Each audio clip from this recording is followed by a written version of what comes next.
সাধারণ মানুষ একটা বিষয় পরিষ্কার হয়ে গেছেন যে এই ঘটনা কোনো একজনের ঘটনা নয়, এই ঘটনাতে অনেকের উদ্যোগ আছে, প্রয়োগ আছে। দেখুন, বিচারের প্রথম ধাপ হচ্ছে তদন্ত। সেই তদন্ত করছিল কলকাতা পুলিশ। কলকাতা পুলিশ তদন্ত করার নামে আসলে অপরাধীদেরকে আড়াল করতে চেয়েছে বা বড় কোনো ঘটনাকে আড়াল করতে চেয়েছে। এখন একটা বিষয় পরিষ্কার হয়ে যাচ্ছে, যখন সিবিআইয়ের কাছে তদন্তভার গেছে, সুপ্রিম কোর্টের সামনেও একটা বিষয় আস্তে আস্তে সামনে আসছে যে প্লেস অফ অকারেন্স, অর্থাৎ ঘটনা কোথায় ঘটেছিল, সেটাই এখনও অবধি আমাদের কাছে ক্লিয়ার নয়। ওটা যে সত্যি সেমিনার হলেই ঘটেছিল এটা এখনও অবধি ক্লিয়ার নয়।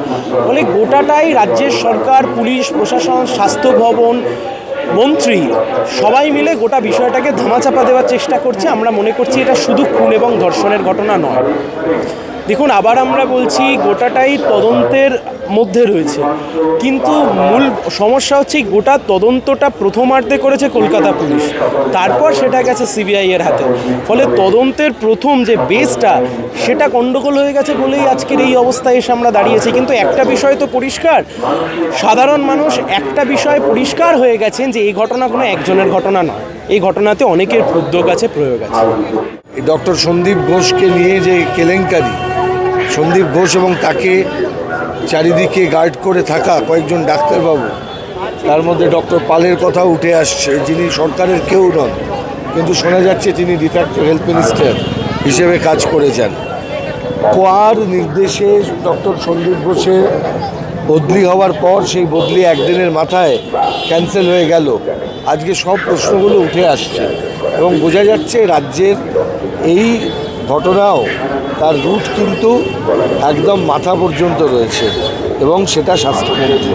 আমরা দেখছি অপরাধীদের ধরা থেকে বেশি পুলিশ যারা প্রোটেস্টার, যারা প্রতিবাদ করছে, তাদেরকে নানানভাবে হয়রান করছে, নোটিশ পাঠিয়ে, সামান পাঠিয়ে, তাদের বাড়িতে গিয়ে। ফলে এই অভিযোগগুলো আমরা অনেকটা পেয়েছি। ফলে আমরা বলছি এই হয়রানিটা বন্ধ করুন, প্রকৃত দোষীদের শাস্তি চাই। প্রকৃত দোষী এটা সবাই জানে, সেদিনকার মিডিয়াও ছিল, সেখানে এসছে কারা কজন মিলে আরজিকর ভাঙচুর করেছে।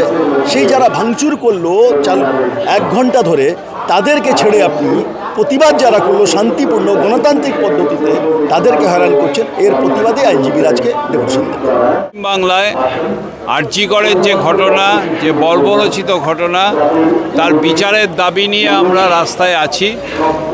আর এই বিচারের দাবি নিয়ে যে সমস্ত প্রতিবাদী মানুষরা, ছাত্র যুবরা যারা লড়াই করছেন, তাদেরকে যেভাবে মিথ্যে মামলা দেওয়া হচ্ছে, কণ্ঠরোধ করার চেষ্টা হচ্ছে পুলিশি ব্যবস্থার মধ্যে দিয়ে, যেখানে আমাদের দেশের অনারেবল অ্যাপেক্স কোর্ট, সুপ্রিম কোর্টের পক্ষ থেকে চিফ জাস্টিসের বেঞ্চ যারা মনিটর করছেন, নির্দেশ দিচ্ছেন, তারা প্রতিনিয়ত বলেছেন শান্তিপূর্ণ কোনো ধরনের ডেমনস্ট্রেশন, শান্তিপূর্ণ প্রতিবাদ, তার উপর কোনো ধরনের পুলিশি ব্যবস্থা হেনস্থা চলবে না।